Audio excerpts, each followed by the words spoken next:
반갑습니다. 오늘 하늘뜻 펴기를 맡은 이현아입니다. 제 목소리가 잘 들리시나요? 네, 아, 창조절을 맞아서 생태를 주제로 하늘뜻 펴기나 특강을 해주십사 하는 요청을 받고 어, 특강은 여건상 좀 힘들 것 같고 하늘뜻 펴기로 여러분과 만나기로 했습니다. 그리고 방금 읽은 두 본문이 떠올랐어요. 언뜻 보면 생태와 무슨 관련이 있을까 싶은 이 본문들 속에서 오늘날 우리가 품고 있는 어떤 수많은 생태적 문제와 고민에 대한 답을 나름 이 안에 이 본문들이 또 품고 있다 생각이 들어서 이 두 본문을 묵상하고 그 결과를 여러분과 함께 나누어 보려고 합니다. 먼저 로마서의 본문을 간단히 한번 살펴보겠습니다. 로마서 12장 1절에서 이런 말로 바울은 자신의 독자들을 주목시킵니다. 우리 목사님께서 자매 형제 여러분 이렇게 읽어주셨는데요. 감사합니다. 형제 자매 여러분, 그러므로 나는 하나님의 자비하심을 힘입어 여러분에게 권합니다. 이렇게 시작하죠.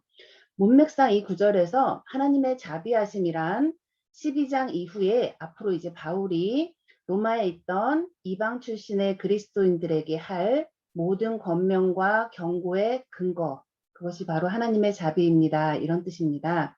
즉 유대 그리스도인뿐만 아니라 로마 교회 그리스도인들처럼 이방인으로서 그리스도인 된 사람들에게 복음을 전하는 자신의 모든 권면과 가르침의 근거가 하나님의 자비하심에 있다. 이런 말이죠. 하나님의 자비란 본래 인간 및 모든 만물이 자기 자신으로 존재하고 자기 자신으로 살아가도 좋은 가장 든든한 이유이자 토대라고 생각됩니다. 우리 모두는 하나님의 자비, 하나님의 은총에 기대어서 자기 자신의 모습으로 살아가고 있죠. 하나님의 자비라는 말이 비록 종교적인 표현이긴 하지만 그러나 그것은 종교인만 특별히 경험하는 어떤 특별한 신비는 아닙니다. 신앙하는 신이 없다고 하더라도 삶을, 세상을 주의 깊게 성찰하는 지혜를 가진 사람이라면 어떤 종류의 어떤 신비로운 질서, 서로가 서로의 생명에 깊이 관여되어 있다라는 어떤 품넓은 연대에 그러나 그 도움을 주고받는 이가 반드시 일치하지는 않는 그래서 서로의 손익을 그렇게 깊이 따져 묻지 않는 그저 순환하는 무한한 자비 속에서 이 세계와 우리 생명이 유지되고 이어져 왔음을 그리고 앞으로도 이어질 것임을 깨닫게 되죠. 이런 생명의 신비, 자비, 은총 이런 것들을 종교인들은 신의 자비로움, 신의 은총이라고 표현합니다. 바울은 이방인으로서 그리스도인 된 자들이 그리스도인으로 살아가도록 돕는 자기의 사역 역시 바로 이 하나님의 자비의 근거에서 나는 이 일을 합니다. 이렇게 고백하는 듯 들립니다. 이어지는 문장은 이 자비로운 하나님의 비종교적으로 표현하면 하나의 자비로운 생명 그물망 안에서 살아가는 사람들에게 요청되는 어떤 삶의 자세가 아닐까 싶습니다. 여러분의 몸을 하나님께서 기뻐하실 거룩한 산 제사로 드리십시오. 이것이 여러분이 드릴 합당한 예배입니다. 여러분은 이 문장에서 어떤 단어가 유독 눈에 들어오셨습니까? 저에게는 우리의 몸을 산 제물로 드리라 라는 말의 의미가 늘 애매했습니다. 어렸을 때는 이게 뭔가 좀 인신공양 같은 뭐 그런 건가 라고 싶기도 했었고 조금 자라서는 그냥 교회에서 가르쳐 주는 대로 살아가는 일상 자체가 예배가 되게 하라 라는 다소 어려운 해석을 애써 알아들은 척 하면서 대충 알아듣고 그렇게 살기도 했습니다. 그러다가 이 구절을 다른 버전의 성서로 보면서 좀 그 뜻이 명확해지는 느낌을 받았습니다. 헬라어 원문이나 영어 또는 독일어 성서 번역을 보면 여기에서 산 제물 할 때 산이라는 것은 거룩한 하나님이 기뻐하시는 하나님의 마음에 드는 이것과 마찬가지로 살아있는 이라는 형용사입니다. 네, 산 제물 형용사 맞죠? 산 제물이란 살아있는 제물 이렇게 표현해도 됩니다. 틀린 번역도 아닌데 산재물이란 표현에서는 느껴지지 않았던 일종의 생명력, 생동감 이런 것들이 살아있는 재물이라고 할 때 좀 더 분명해지는 느낌이 있었습니다. 너의 몸을 살아있는 재물로 드려라.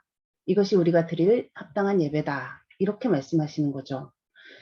그렇다면 살아있다는 것이 뭘까 생각하지 않을 수 없죠. 합당한 예배를 드리기 위해서는 우리의 살아있음이 먼저 전제되어야 하는데 우리는 과연 지금 살아있는 걸까? 이 생각을 하게 됩니다. 사실 우리는 살아있음 자체가 애매한 시절을 사는 듯합니다. 살아있다는 건 무엇보다도 스스로 숨을 쉰다는 거죠. 그리고 한 단계 더 들어가 보면 내 호흡으로 산다는 것, 제 숨을 쉰다는 것, 그것을 의미하는 것입니다. 그런데 요즘 과연 우리가 제 숨을 쉬면서 살고 있는가? 저는 이 부분에 깊은 회의가 듭니다. 우리가 사는 시대를 신자유주의 시대라고 표현하죠.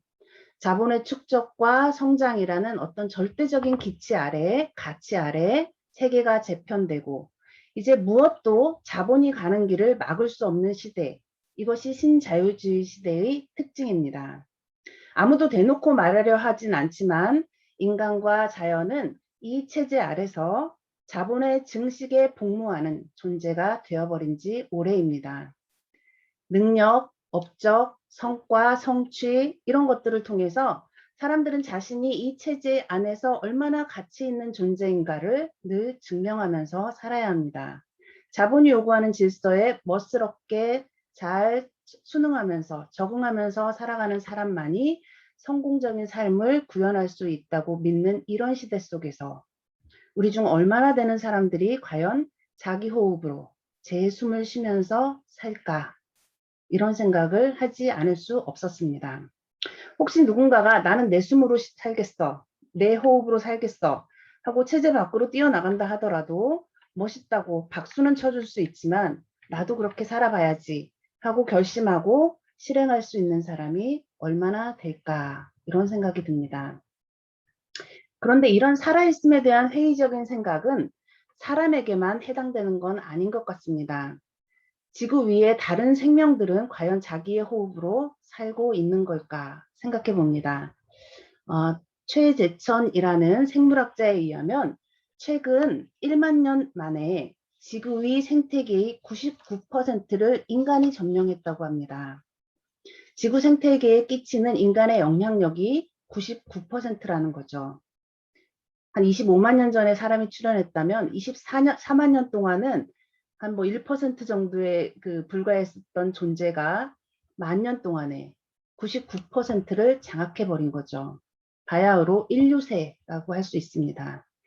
특히 지구 위의 모든 척추동물의 무게를 저울에 달아 올려보면 인간과 관련된 가축들의 몸무게가 전체 척추동물 무게의 98%까지 달한다고 합니다. 가축들의 무게를 모두 합한 것이 인간의 무게를 모두 합한 것의 약 3배라고 하는데요. 가축이라는 이름에서도 알 수 있듯이 그 많은 동물들의 대부분이 인간의 먹는 즐거움, 풍요를 위해서 존재하고 있습니다. 그저 인간의 먹거리가 되기 위해서 숨을 쉬는 그 많은 동물들은 과연 제 숨으로 살고 있는 걸까 생각하지 않을 수 없습니다. 이런 사정은 식물의 세계에서도 마찬가지죠. 다양한 식물종들이 어울려서 살아가던 시대는 이제 가고 우리들의 넓은 들판에는 어느새 인간이 먹기 위한 밀, 벼, 인간이 먹을 가축에게 먹이기 위한 옥수수, 콩 등이 모든 다른 종들의 식물들의 다른 종들을 밀어내고 빼곡히 그 자리를 차지하고 있습니다. 숲을 태워서 농지를 개간하고 그 위에 동물을 먹이고 그것을 다시 인간이 먹죠. 인간에게 별 필요가 없어서 밀려난 식물들은 멸종 위기에 놓여 있습니다. 인간에게 필요 없어서 밀려난 식물들 또는 반대로 인간에게 필요하다는 이유로 과다하게 재배되는 단일 품종의 식물들, 그들은 과연 그들의 호흡으로 제 숨을 쉬며 살고 있는 걸까요? 이런 생각을 하다 보니 자신을 살아있는 제물로 드리는 하나님이 원하시는 그 합당한 예배를 드리기 위해서는 먼저 스스로 살아있음, 제 호흡을 빼앗겨서는 안 되겠다라는 생각이 들었습니다. 더불어 살아있는 자만이 스스로 자신을 무언가를 향해 바칠 수도 있기 때문입니다. 더불어 다른 생명들이 제 숨으로 사는 것을 방해해서도 안 되겠습니다. 억압과 착취로 일군 생명이 드리는 예배는 합당한 예배가 될 수 없을 것입니다. 하나님 앞에서 드릴 합당한 예배란 결국 모두가 제대로 자신의 숨을 쉬는 생태계가 전제되어야 하겠구나, 이런 생각을 했습니다. 이어지는 본문 2절의 말씀은 결국 자신의 숨으로 산다는 것이 무엇인지에 대해서 생각할 수 있는 단초가 되지 않을까 싶습니다.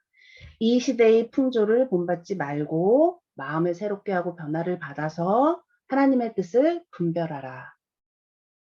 네. 이 시대의 풍조하면 여러분은 어떤 것이 떠오르십니까? 오늘을 사는 누구도 쉽게 벗어나기 힘든 유혹, 가장 강력한 이 시대의 풍조를 저는 경제적 풍요로움에 대한 열망이라고 생각합니다. 역사상 어느 때에 이토록 한 가지 가치에 모든 사람이 경도된 적이 있었을까 싶을 정도로 오늘날 사람들은 돈과 물질의 가치를 숭상하고 더 많이 성장하고 더 많이 가지고 누리기를 원하고 있습니다. 통장에 찍힌 숫자, 아침마다 확인하는 주식 그래프의 흐름, 그게 오른쪽 위로 올라가고 있는지 오른쪽 아래로 내려가고 있는지에 따라서 울고 웃으면서 삶의 풍요도를 평가하면서 우리는 살아가고 있습니다. 때마다 정치인들은 빼놓지 않고 경제 성장률 몇 % 목표를 내세우면서 자기를 찍어달라고 요구하고 있죠. 사회의, 국가의 경제 성장이라는 말에 누가 의문이라도 품는다면 즉각 공공의 적이 되어버리는 시대.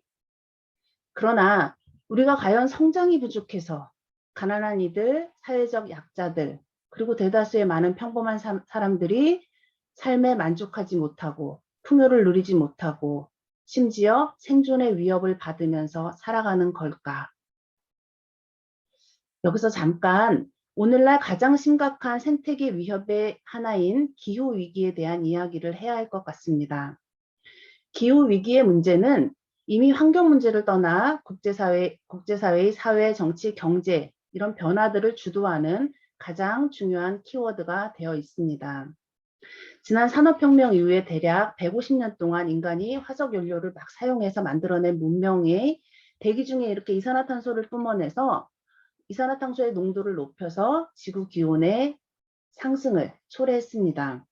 최근 우리가 겪는 일상적인 가뭄, 홍수, 빈번한 산불, 태풍 이런 것과 같은 예측하기 힘든 극단적인 이상기후 현상들이 일어나고 더불어 세계적으로 늘어나는 사막화, 물 부족, 식생의 변화, 식량난, 그리고 그로 인해서 또 연쇄적으로 일어나는 가난한 지역의 사회적 불안, 소요, 분쟁, 그리고 난민까지. 이런 일들을 주목해 보면 자세히 보면 그 배후에는 기후위기, 기후변화, 기후붕괴라는 하나의 뿌리가 있습니다. 주목할 것은 이러한 위협들이 2021년 봄 올해 봄 세계 기상기구 WMO에서 발표한 자료에 의하면 지구 평균 기온이 산업화 혁명 전보다 불과 1.2도 상승했기 때문에 벌어진 일이라는 겁니다. 이런 엄청난 일들이 불과 기온 상승 1.2도로 인해서 일어났다는 겁니다. 문제는 이런 추세라면 이번 세기 말에는 대략 3.7도 정도 평균 기온이 상승하게 될 거라는 겁니다. 더 이상 인간이 살 수 없는 조건이 된다는 의미죠. 다급해진 그전까지는 진짜니 아니니 하면서 따졌지만 이제 더 이상 이 문제에 대해서 이의를 제기할 수 있는 사람들은 없습니다. 그래서 다급해진 국제사회가 이에 대해서 대책을 세우기 시작하죠. 2015년 파리협약 이후에 지구의 평균기온 상승을 1.5도 이내로 막자고 약속을 하고 각 국이 탄소 감축 계획을 세우라고 합니다. 그래서 그 계획에 의하면 2030년까지는 각국의 탄소 배출을 2008년 기준 45%까지 내리고 2050년이 되면 공기 중에 떠돌아다니는 탄소를 0으로 줄이자는 2050 탄소 중립을 선언합니다. 그러나 이후 트럼프의 미국 같은 경우는 아예 이 파리 협약 자체에서 탈퇴하겠다고 선언하죠. 지금은 이제 달라졌지만요.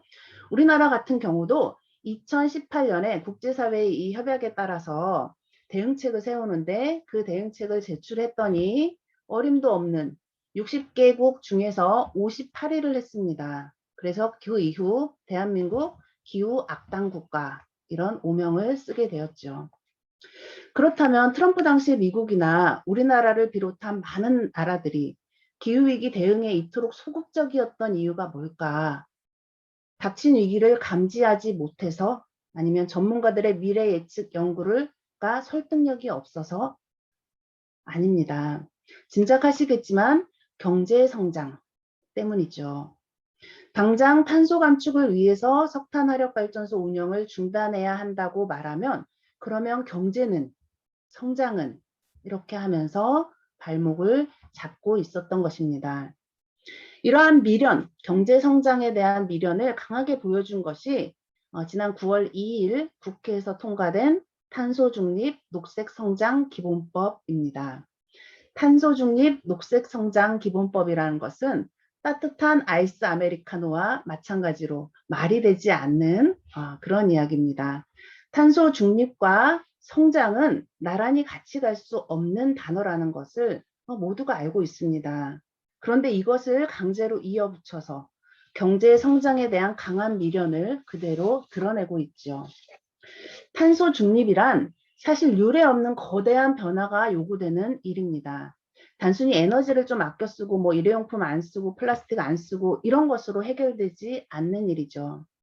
제대로 된 탄소 중립 정책은 기후위기 대응으로 인한 산업 구조 전반의 변화, 경제 변화, 그리고 그로 인한 사람들의 삶의 조건이 변하고 일자리를 위협받게 될 노동자, 농민, 삶을 위협받게 될 노인, 그리고 앞으로의 미래 세대라고 하는 어린이, 청소년 등 기후 약자들을 돌보는 일, 이런 사회 전반에 대한 중장기적인 계획이 꼭 필요한 일입니다.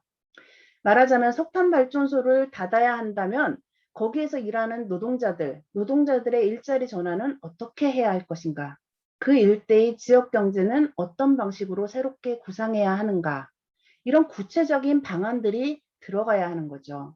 그런데 이번에 통과된 법안은 기존의 산업과 기업의 사업들에 녹색이라는 이름을 씌워서 그들을 어떻게 지원하고 그들의 경제적 이윤을 어떻게 보장할 것인가에만 초점이 맞춰진 대책 없는 그런 법일 뿐이었습니다. 이렇게 경제성장이란 어떤 위협 앞에서도 약자들의 어떤 불이한 피해가 예상되어도 무조건 지켜져야만 하는 절대적인 무언가가 되어버렸습니다. 그 아래에서 화폐로는 계산되지 않는 다른 가치들, 자연의 가치, 생명의 가치, 노동의 가치, 예술의 가치, 어울림과 공생의 가치, 이런 것들은 묵살되어 버리죠. 인간과 자연, 살아있는 모든 생명을 풍요롭게 할 수 있는 인간이 그동안 만들어왔던 유무형의 다른 모든 부요함, 풍요로움은 상상하지 않고 그저 경제적 성장, 경제적 풍요에 목을 메고 살아가는 것이 바로 오늘의 현실입니다. 문제는 오늘 모두가 성장 이데올로기, 돈의 가치에 경도되어 있는 지금 종교와 신앙인들 역시 그 흐름에 휩싸여 있다는 사실입니다. 사실 기독교에서 하나님 나라로 대표되는 이 종교적 피안의 세계는 현실과 다른 종류의 삶, 다른 종류의 존재 방식에 대한 상상을 가능케 하는 종교의 귀한 자산입니다. 다른 삶을 꿈꿀 수 있는 근거가 있는 거죠. 지금은 우리가 비록 이런 모양으로 살고 있지만 우리는 본래 하늘의 존재다. 이런 귀한 존재들이다. 우리에게는 다른 종류의 삶에 대한 비전이 있다. 그리고 그것을 이룰 힘이 있다. 이런 것들을 말하는 것이 종교입니다. 그 힘으로 현실 가운데서 일종의 새로운 생명, 대안적인 삶을 실현하도록 돕는 것이 종교의 본령입니다. 그러나 이 본령을 많은 종교인들이 잊고 살죠. 요즘 밖에 사회운동을 하는 분들과 만나다 보면 오히려 종교 밖에 있는 사람들이 이러한 답답한 상황을 한탄하면서 이렇게 요청하는 소리를 종종 듣습니다. 우리는 이제 더 이상 무엇을 해야 할지 모르겠습니다. 이미 이렇게 막 흘러가고 있는 이 거대한 흐름을 잡을 힘이 없는 것처럼 느껴질 때가 많이 있습니다. 이제 종교가 뭐라고 말 좀 해주십시오. 뭐라도 좀 해주십시오. 종교에게 오히려 강하게 호소하는 그런 이야기들을 듣게 됩니다. 가치와 의미를 말하는 것, 그것이 바로 종교의 본연의 역할입니다. 누구도 성장의 신화에서 이제 깨어나야 한다고 말하지 못할 때 종교가 탈성장, 공생을 말할 수 있어야 합니다. 기후위기 시대에 많은 다양한 해법들이 나오지만 결국 핵심은 하나입니다. 더 이상 지금같이 경제적 성장, 물질적 풍요를 당연하게 누리고 살 수 없다.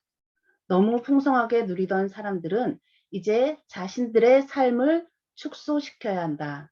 예수 그리스도께서 그러셨듯이 자신을 물리고 다른 생명이 숨쉬고 살아갈 공간을 내어주어야 한다. 이것이 바로 기후위기 시대를 살아가는 우리들의 유일한 해법입니다. 하나님의 선하시고 기뻐하시고 온전하신 뜻을 분별하라 라는 오늘 로마서의 말씀이나 좁은 문으로 들어가라 하는 마태복음 속 예수님의 요청은 바로 이러한 종교인들의 윤리적 실천에 대한 요청이라고 생각됩니다. 좁은 문, 넓은 문, 이 두 가지 선택지를 앞에 두고 어떤 선택을 하라는 이 예수님의 비유는 당시 이 이야기를 들었던 청중들에게는 굉장히 익숙한 말씀이죠. 모세가 신명기에서 했던 그것과 같은 형태입니다. 신명기 30장 19절에 보면 이런 말씀이 있습니다. 나는 오늘 하늘과 땅을 증인으로 세우고 생명과 사망, 복과 저주를 여러분 앞에 내놓습니다. 당신들과 당신들의 자손이 살려거든 생명을 택하십시오. 존귀하신 모두의 교회 펍교 여러분, 오늘날 환경 문제, 기후위기 문제는 우리가 어떤 길을 택할 것인지를 우리에게 시험합니다. 부디 이번 창조절에는 다른 생명을 제물 삼아서 자기의 소유, 자기의 영역을 무한히 확장하려는 이 불의한 시대의 풍조로부터 돌아서서 자기 호흡으로 자기 생명을 살되 자연 만물, 다른 생명들의 재숨도 보호해 줄 수 있는 길을 탐색해보는 시간이 되시기를 바랍니다. 우리는 원하든 원하지 않든 자기 생명을 무언가의 재단 앞에 바치며 살아갑니다. 사실 우리 생명이 호흡을 한다는 것은 산소를 들이키고 이산화탄소를 내뿜으면서 산다는 것은 우리가 우리 몸을 연소시키면서 산다는 의미입니다. 산소가 들어가면 뭔가를 태우죠. 우리도 산소를 들이키면서 우리 몸을 연소시키고 있는 것입니다. 그리고 더 이상 산소를 흡입해도 태울 것이 없을 때 우리의 호흡은 끊어지겠죠. 자신을 연소시키면서 살아가는 과정 속에서 어쩌면 우리는 우리 몸을 구약시대 제단 위의 제물들처럼 무언가를 향해 바치고 있는 것이 아닌가 이런 생각이 듭니다. 그렇다면 우리의 삶을, 우리의 생명을, 우리의 호흡을 무엇을 바라보면서 무엇을 세워가는 제물로 바칠까? 결국 우리는 그 결정 앞에 서야 합니다. 부디 오늘 말씀 나눔이 여러분의 이 결정에 조금이라도 도움이 되셨기를 바랍니다. 잠시 침묵으로 기도하시겠습니다.